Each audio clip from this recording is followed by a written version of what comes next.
every floor had its own theme, which I believe is mentioned in the film by Ray, where it's like there's a little bit of something for everyone. This is the kind of work that I love doing. It's like not hidden VFX, but it's not something you might notice. Essential really as a VFX soup to be able to work directly with the director and get his vision, because I think sometimes you get shows where you get the work after it's already been shot but you don't necessarily know what the director's thinking. Being with Kirill for so long, every other day we chat just generally, but it's getting inside the director's head.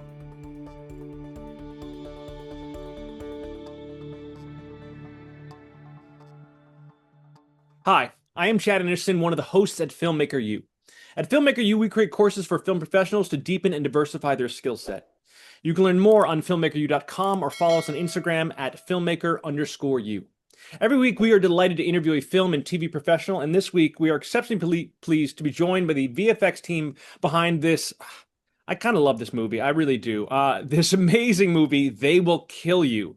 The crew from Crafty Apes. I'd like to introduce Marc Smith and Nicole Smith, no relation, whose work includes Dune, Death on the Nile, The Menu, Free Guy, The Three Body Problem, Suicide Squad, and a bunch of other film and TV shows, too many to mention. Thank you both so much for joining us today and taking the time to talk to us about our questions. It's going to be exciting. Thanks for For having having us. us. Absolutely. So I'm curious, and you're handling the VFX side of it. I watched this film and I think to myself, and I'll be honest, I did. I wasn't expecting to love this film, and I did. I'll tell my personal story was I went into this thinking it was going to be a horror movie. And I was not in the mood for a horror movie. I really was. I just the mood I was in. I was not in the mood to be scared for an hour and a half. And then fight sequences broke out, and then I was like, I'm in. I'm in. Just give me Mhm. an hour and a half of Zazie Beats beating up people, and it's everything I wanted it to be. And so I was surprised and delighted by it. Um, there's a lot of gore in this. There's a lot of visual gore there.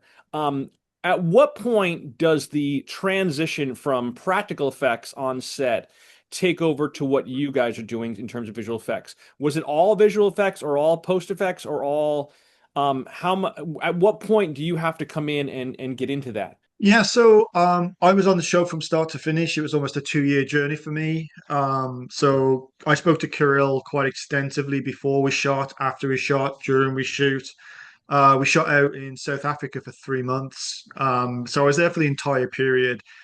Kirill, if you watch any of his previous movies, he's a very practical on-set kind of person. He likes to do things practical, and I'm all about that too. I always think the visual effects should help the story along, not be the focal point of it. And this is one of the reasons me and Kirill clicked pretty well. We're very good friends after and during the movie.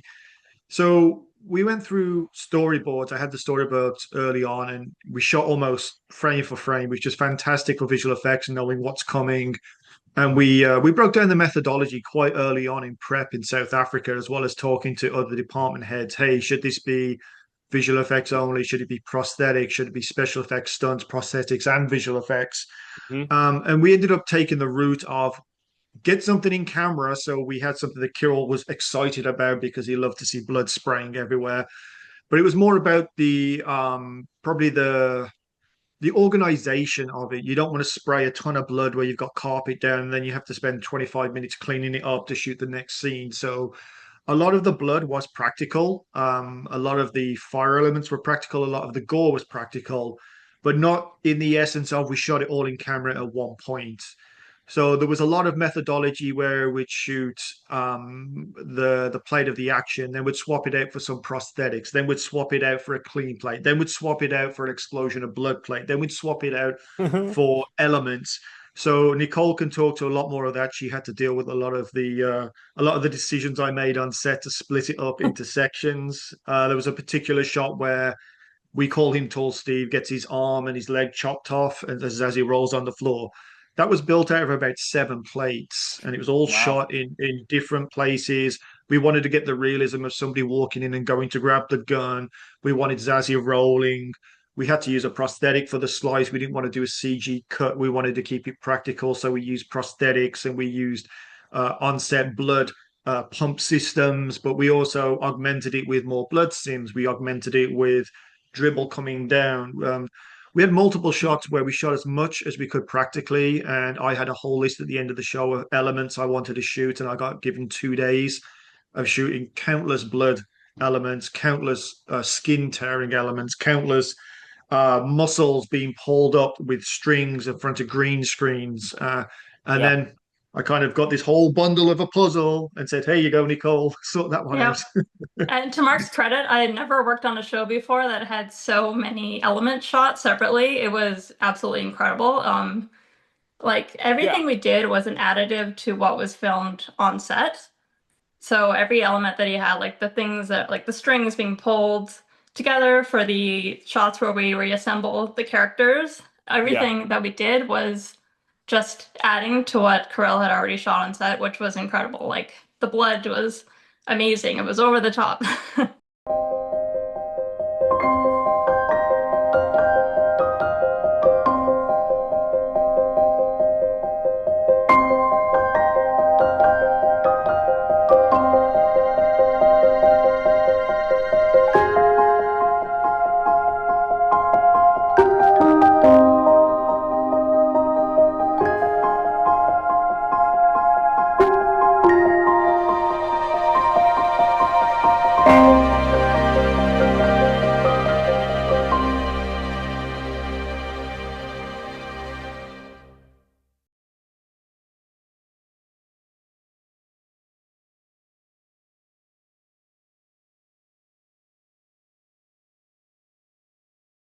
Yeah, I was gonna say there, you said Kirill, likes blood. There was a good amount of there's an immense amount of blood in that. Nicole, in terms of that, because I'm a nerd, what software are we compositing this in? Is it After Effects or Nuke or something else?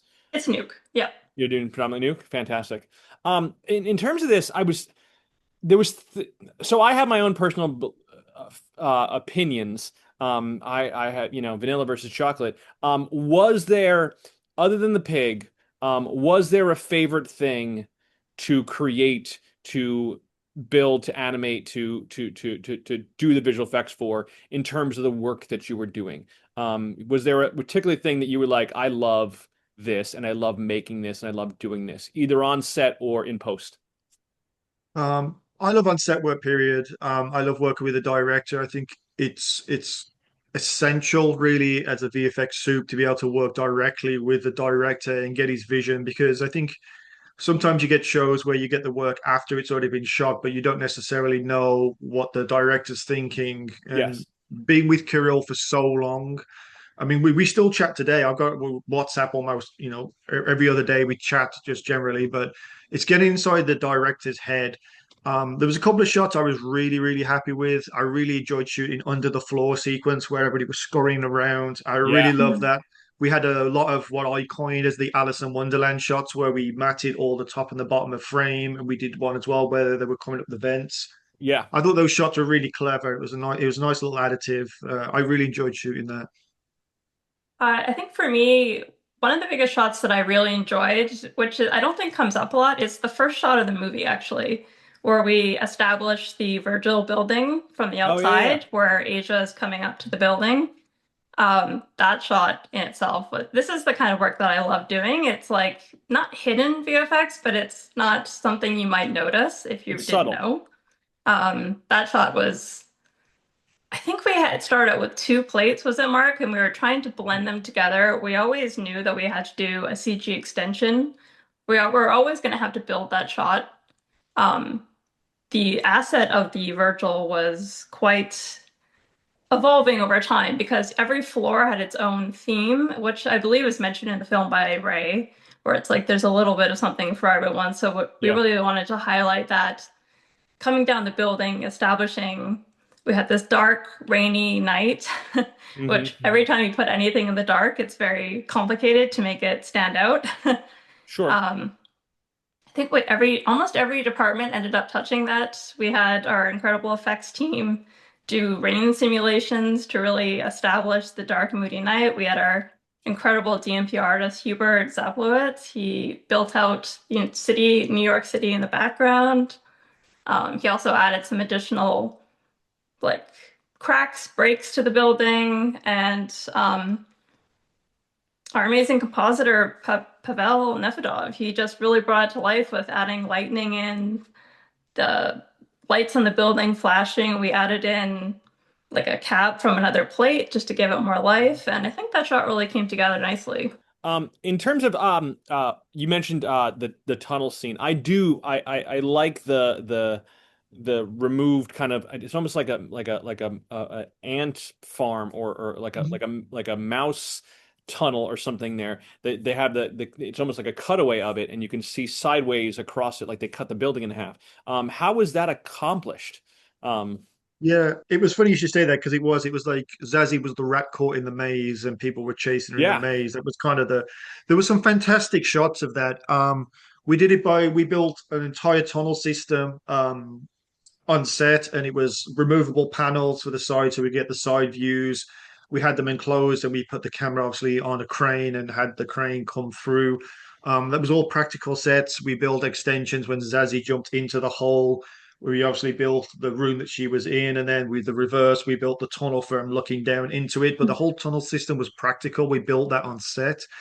There was a particular shot that I really love, and it's not something you'll ever notice, but it was when Kirill first saw it, he had a big smile on his face, and this was just our temp, and I was like, okay, we nailed this one, it's great. And it was one of those ones that it came up on the day, how do we do this? And just thinking off the top of my head, it was the shot where Zazie, she does about three 90-degree turns where she turns and turns and turns in the tunnel, and there's no way you can do that practically with the camera. So we took the entire side off of, we had Mhm. the crane on wheels, and we had to do a complex move with moving the head while moving the crane while dollying in and out. And we did the camera move by but keeping the camera within, following Zazie, and we replaced all the sides of the tunnel with lights, cobwebs, broken down beams, and it just worked so well. And when Kirill first saw it, he was like, "This is great. This is fantastic." And that was just our temp. So for me, I like that shot just because we nailed it. Even in the temp version, we obviously moved it forward into final, but it was one of those moments, Yeah. you know, it was like it was kind of not a Hail Mary. We thought about it, but it was one of that, I hope this works as I think it's going to work. And it was fantastic. So on set, who leads that decision to do it Mhm. that way? Because it's a, a relationship between the director and the DP and you Yep. and grips and Well, technical. Who says, "Hey, let's try this and let's go into this, and is this possible?" And how do you you know, negotiate that? well, in prep, we had about a month of prep while the sets were being built. So me, Kirill, and the DP Isaac Bauman, Carl Hamp, the exec producer, Russell Ackerman. We kind of all go around the sets and we'd say, okay, these are the shots, and we'd have storyboards, and we'd say, okay, how do we do this with what we've got, with the equipment, with the camera? You know, we have Ronans, we have cranes, we have all these tools to our disposal.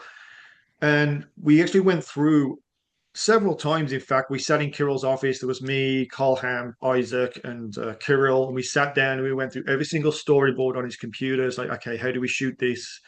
And it was a decision we made as a joint. Like, hey, we could do this. Oh well, what about that? Oh, that's a good point. Okay, so maybe we do this and this, and we build it together. It was a real building exercise, and I've never had that much creative decision making before on a movie with Kirill, but Kirill's very open to, hey, best idea wins.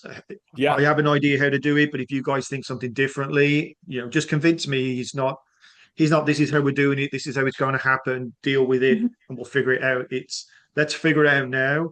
Let's figure out the best way to do it, and the best idea wins. So it was a good week or two of sitting in Kirill's office and breaking down every Wow. single shot of whether it should, again, shall we do this as a stunt and clean up the stunt rig? Should we bring in prosthetics, and shall we bring in special effects? And shall we do it here? Shall we do it there? And we'd build it out so we all knew the carpet. Sorry, I'm getting tongue tied here. We put it all into these little boxes, basically different departments, and saying, okay, we'll get the guys to shoot this, and then we'll have an element day, and I'll shoot this, and we'll get stunts to do this. And it worked really, really well. We weren't rushed into anything, but some of them were a bit of a head scratcher, like how do we solve this? We have time, let's think about it. Let's not just say gung ho, oh, we'll just do it this way and figure it out later. And it worked out super clean with we knew what we were doing, we knew what was coming up, we knew what we had to do on the day. And it was just very organized. And as I said, it had to be methodical because with all the blood spray and all of the cleanup that would have to be done and all the amount of plates we'd have to shoot, it was like, which plate do we shoot first? What do we use last? What's going to be the least disruptive and the most efficient way to shoot this? And we built it out that way. So it was a joint decision between me, Kirill, and Isaac Bauman, really, about how to shoot every single shot in methodology. With Kirill kind of being a fan of the grossness, and leading into that, do you find yourself questioning the level of grossness when you're creating effects of being like, can this be more gross? Can we do you lean into it, or is there a point that you're like, I think we've made the point? I mean, for this show, definitely not. Like, there's no point where we're like, we should tone this down. It was really, what more can we add to this to make it more alive? Um, every shot, we had these big shots of, say, Sharon's head getting blown off in the tunnel. Yeah. When we were working on that, that was a bit of a puzzle. That's one of the shots that Marc is talking about, where we had many different types of plates. We had dummy plate with the head being the static dummy plate with the head being blown off, which is like the gore of it. And then we had the Zazie plate where the headless like thing was falling on her, and then we had the Heather plate. And piecing all those together, once we finally got the recipe that worked, it was really, how do we add on top of this? Well, we need to add more blood hitting the wall. We need to add some stuff. There was some stuff dripping from above, add more of that. So this movie was never, how do we tone it down? All right, so I have three shots I want to talk about, or three aspects I want to talk about. My personal favorite is the eyeball. I don't know why. I just like the eyeball. It was just such it took away, like, it made it. I think I have a certain personal pleasure for horror movies reaching a point of fun, of addressing their own fun, and the eyeball for me, beyond the fighting scenes, were probably one of the most fun part. How was that built, I guess, or how was that created? Everyone loves the Yeah, eyeball. That's so funny. everyone loves the eyeball. Everyone. Yeah. But if you talk to Kirill, he was always, this isn't just a horror movie. We have horror for the horror fans, we have action for the action fans, we have comedy for the comedy fans, Yeah. and I think he balanced it very well. As far as the eyeball goes, it was it was practical for the most part. We had puppeteers on set. We had several different types of eyeball depending on what the action would be. We had the elastic eyeball, which would shoot as it went up. That was practical. We did that practically. I actually did that shot that myself. I was in second unit. I was directing that. We had the eyeball on the wheel for when it was traveling. So we had a puppeteer behind it with a green stick, and we had a pathway. It got a little bit tricky with so much blood on the floor that the wheel wouldn't move, and then the eyeball would slide. So we'd have these big long shots where we'd have about 15 takes because we wanted to make sure the eye felt like it was moving properly. We had another eyeball that was more to be squished and to, when she squashes it in her hand. So we had 4 or 5 of these different eyeballs that were all based off Sharon's eye. And they're all practical for the most part. For what we did was a lot of cleanup. We had to take out the puppeteer. There was a lot of rebuilding of the optical nerve that came out when it was being covered, or the shadows. Although it seems simplistic work, it really wasn't. There was a lot going on underneath those floorboards where the eye had to follow. And also, of course, there was our spider. That was us with the CG spider, which I always find kind of funny that even though it's an eyeball, it's still terrified of spiders and the shake and the drop. So that was a nice, fun shot for us as well. Yeah, that was actually one thing that we did with the eyeball was we added a little bit more life to it by dilating the pupil and moving around a little bit. So it gave, when she's looking around or before it's about to be squished, you get that feeling that like she's scared. Yeah. So it just always tried to add a little bit of life to it, like either dilating it or like shrinking the pupil based on the light that we had in the shot. Yeah, that was a lot of fun. Everyone loved the eyeball. Yeah, it felt like a real eye. It did. I felt like I was like, they're doing a good job of this. This is feeling good. Um, So yeah, we have to talk about the pig head.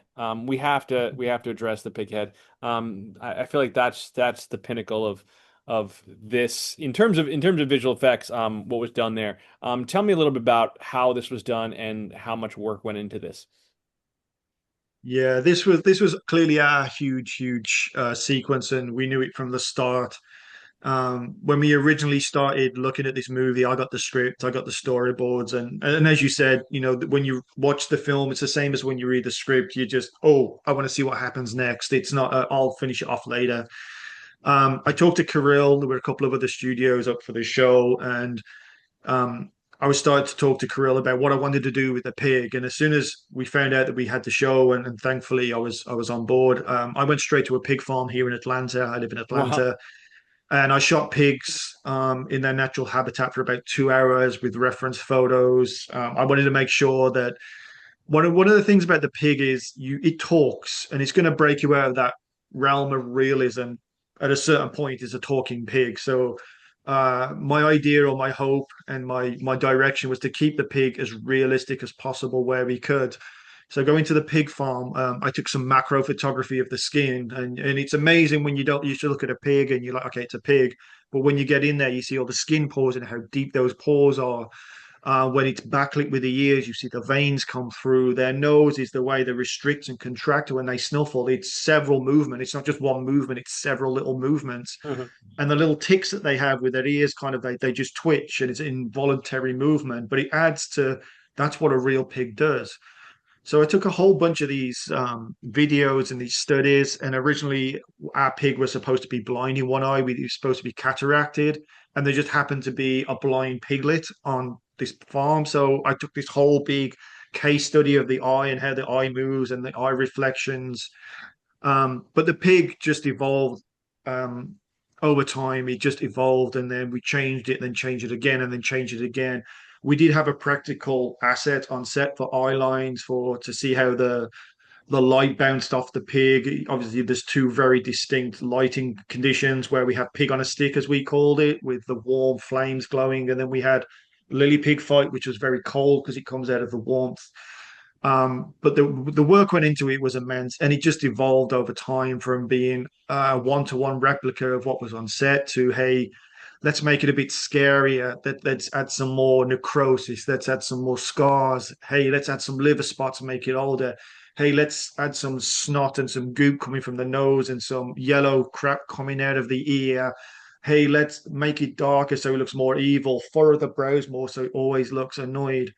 And the edit changed quite a bit. It took quite a long time. There was a lot of re-edits, and being Kirill, being the creative he is, there was very different demeanors of the pig depending on which edit was picked. So we had an edit where the pig was more comedic. We had an edit where the pig was a bit more grotesque. We had an edit where the pig was nonchalant, didn't care.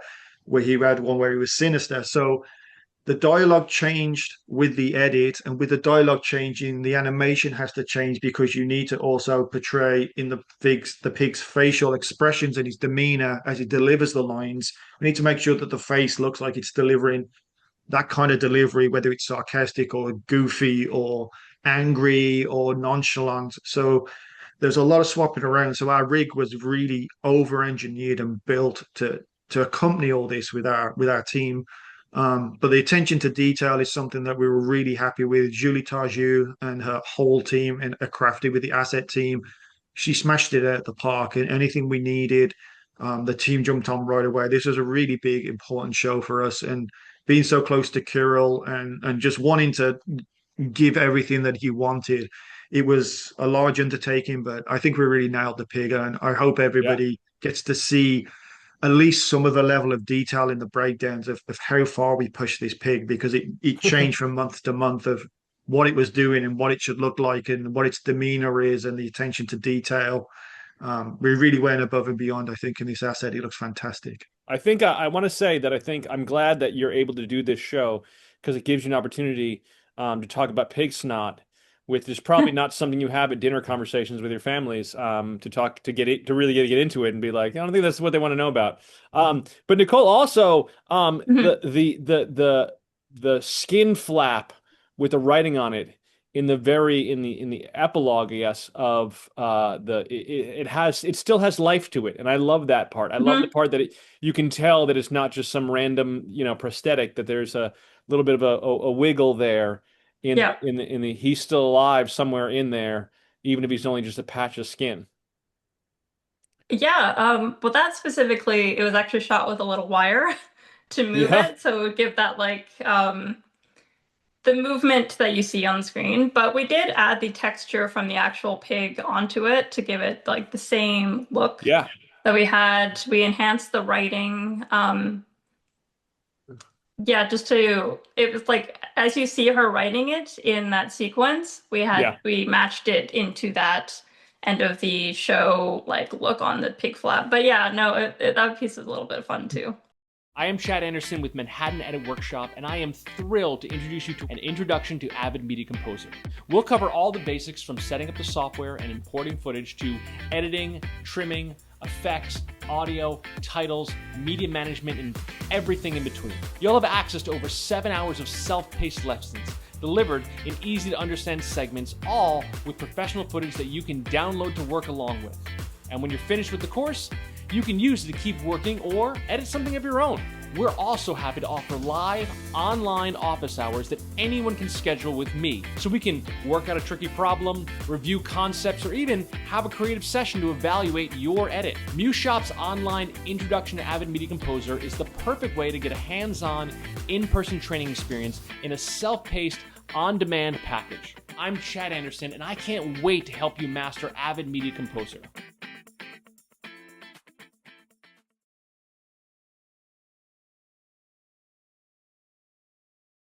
Okay, so my last question is going to be, if either of you weren't doing visual effects in post or production, or this wasn't your career, is there some vision of some dream of some career that you had as a younger person or in the past that you said, I always wanted to be a magician or something else like that? Is there something you'd want to be doing? Marc, I'll ask you. As a kid, my preferred profession was a Ghostbuster from watching Nice, Ghostbusters in the nice.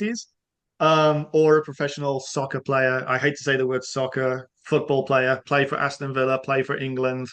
That was my dream as a kid, if I couldn't be a Ghostbuster, but I'm more than happy. I mean, I can't think of a better career than working in movies. I really can't. It's a Yeah. fantastic job. I'm very honored to be able to do this work and be so creative. It almost feels a little bit like Ghostbusters. Nicole, do you have a thought? Oh, that's a tough one.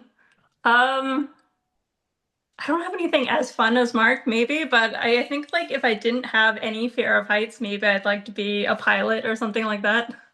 Nice, nice. Yeah, it's I had a fear of heights. I did get my pilot license, so you Did do you? get over Okay. you do get over it. You do get over it. I I don't really know. I wanted, have yet to reach that point, but maybe one day. yeah, it was a midlife crisis for me that I wanted to learn how to fly a plane. So, um, thank you guys so much. It's been such a pleasure. I really did. It was one of those rare gems that I wasn't sure I was going to love this, and then I just fell madly in love with it, and I was telling everybody about it, because I do just like good action sequences, and I like fun horror, and it was just all of those things put together. But thank you so much for taking the time to talk to us today, Marc Smith and Nicole Smith, the VFX team from Crafty Apes. That is going to be it for us this week. You can check us out again at filmmakeru.com or follow us on Instagram at filmmaker_you. Again, I am Chad Anderson. Thank you so much for joining us today and talking to us, and thank you so much at home for watching.